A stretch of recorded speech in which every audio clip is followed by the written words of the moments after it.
It alters how I go to sleep in a way, especially those nights when it's difficult to go to sleep. Because if I look at going to sleep as though now I'm going to go unconscious, that becomes more of like a struggle. But there is another way to look at it, where it becomes more smooth.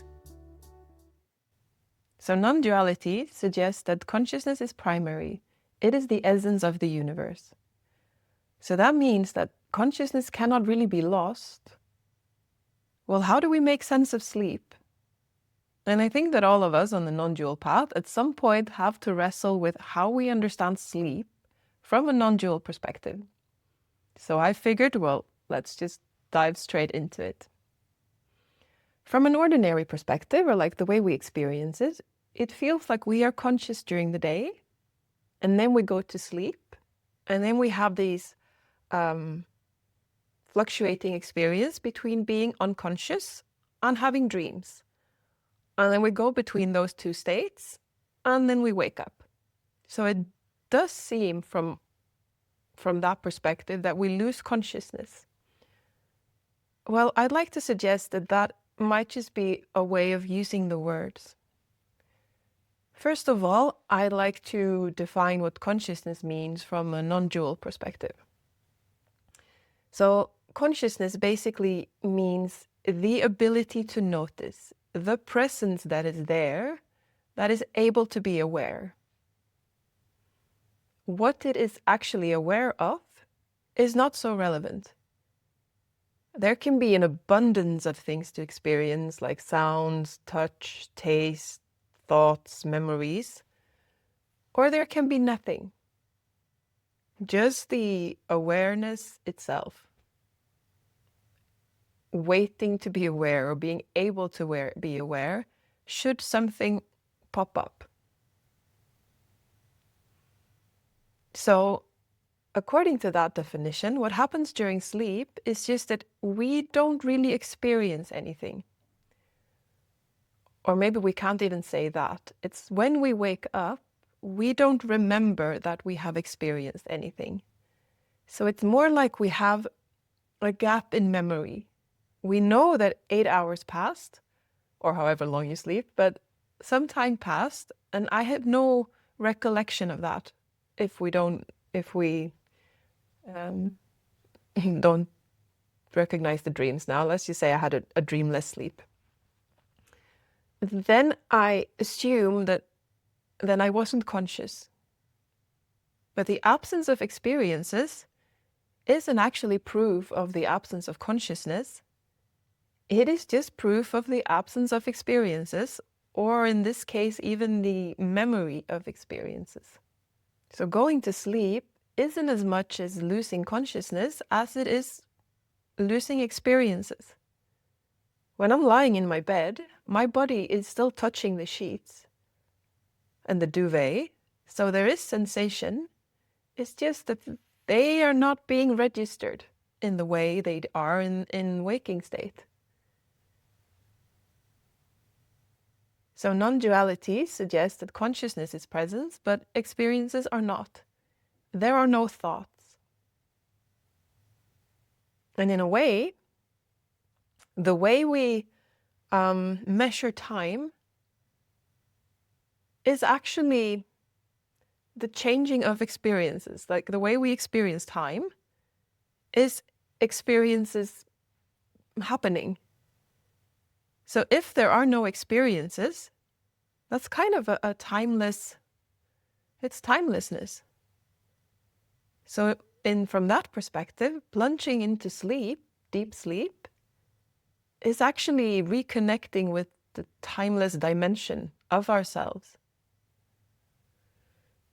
And just in case that we don't rush ahead of that it doesn't become something that I just deliver and expect you to believe. No, it's an invitation to actually explore how time is experienced. How do we know that time has passed?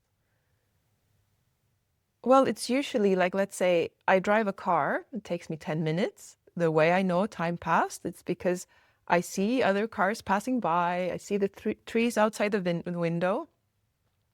So they're like changing of experiences, one after the other, creates the dimension of time. But if I look closely at it, I was always in the now.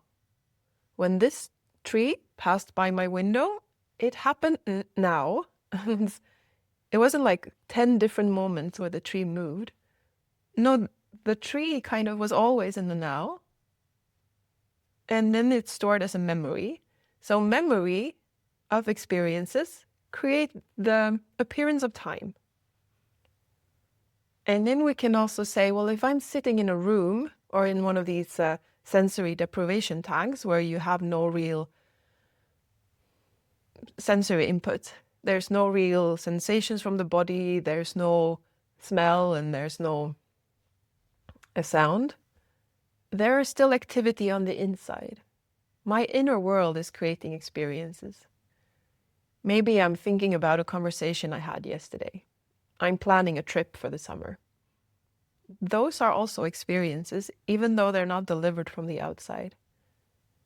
So even my thoughts, having one thought after the next, create the illusion or the experience of time. Or one way to explore this a bit deeper is when you think about a dream you have. Like, let's say I fall asleep on the couch and I dream that I'm this completely different character than I am. Maybe I even dream that I'm a cat. And I remember waking up in the morning, going for hunting some mice or whatever cats do. And I have a whole full productive day. And then I wake up back into this realm and I realized that I was asleep for 10 minutes. There is no way I could have lived a whole cat day of adventures. No, the memories or the way I structure my dream memories as a cat created the appearance of an 8-hour day. So how much time actually passed in another realm isn't really that relevant because my thoughts and memories kind of birthed time into existence. My dream happened in the now. It didn't happen over 8 hours. And the same is true for sleep. When we go into deep sleep, we don't have a recollection of experiences happening one after the other. So it's like we plunge into timelessness. But not because consciousness disappears, but because experiences are no longer being registered the way they do in the waking state. The illusion of time isn't stringed together as it is in the waking state. And is this proof that non-duality is correct? No, it's not. It's just another way to look at sleep if you want to look at it from the non-dual perspective. And the way it has been valuable for me is because it alters how I go to sleep in a way, especially those nights when it's difficult to go to sleep. Because if I look at going to sleep as though now I'm going to go unconscious, that becomes more of like a struggle. It's almost like I have to deny experiences in a way. I have to erase them. But if I have the perspective of, no, I'm sinking back into consciousness, I will somehow stop registering experiences such as my thought and my sense perception. That becomes more of a relaxed sensation for me. I'm talking about my experience.